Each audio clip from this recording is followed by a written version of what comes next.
Дерево говорит человеку: «Я нечто, я здесь, и я всегда была здесь.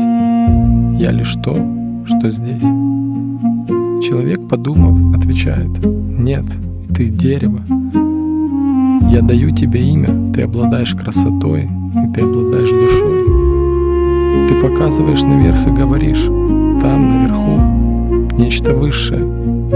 Там единый, который дал мне жизнь и который поддерживает ее».